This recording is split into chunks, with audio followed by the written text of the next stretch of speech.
Ang kasaysayan ng Pinabakdaw, Samar ay kwento ng paulit-ulit na pagbabago sa katayuan nito bilang isang lokal na pamahalaan mula pa noong panahon ng Espanyol hanggang sa pagkatapos ng ikalawang digmaang pandaigdig. Kronolohiya ng kasaysayan. Pagtatatag 1749, unang itinatag ang Pinabakdaw bilang isang ganap na bayan o munisipalidad sa ilalim ng pamumuno ng mga Espanyol.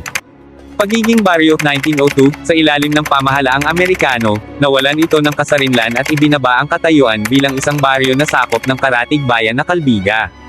Batas sa Kasarinlan 1946, noong ika-8 ng Hulyo taong 1946, nilagdaan ni Pangulong Manuel A. Rojas ang Executive Order No. 2.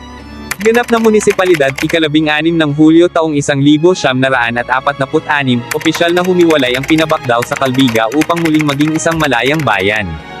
Kultura at ekonomiya ngayon. Sentro ng bigas, kilala ang bayan ngayon bilang pangunahing sentro ng produksyon ng bigas sa buong lalawigan ng Samar. Mayaw-Mayaw Festival, taon-taon tuwing ika-10 ng Mayo, ipinagdiriwang ang isang etnikong sayaw at pista na sumasalamin sa kanilang sinaunang kultura. Ayon sa ulat ng Wikipedia, nagwagi pa ito ng mga parangal sa Aliwan Fiesta sa Maynila noong 2015.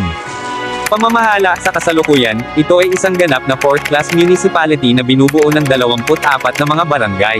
Hanggang dito na lang muna ang maikling kwento patungkol sa kasaysayan ng Pinabakdaw Samar.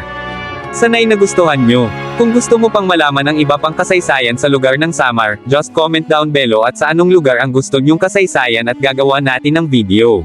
Pa-shoutout nga po pala kay Sir Chad Alco at kay Ma'am Angel ng Villareal Samar. At paki-follow na rin po sa FB account ko para lagi kayong updated sa mga ipapalabas ko. Maraming salamat po and God bless.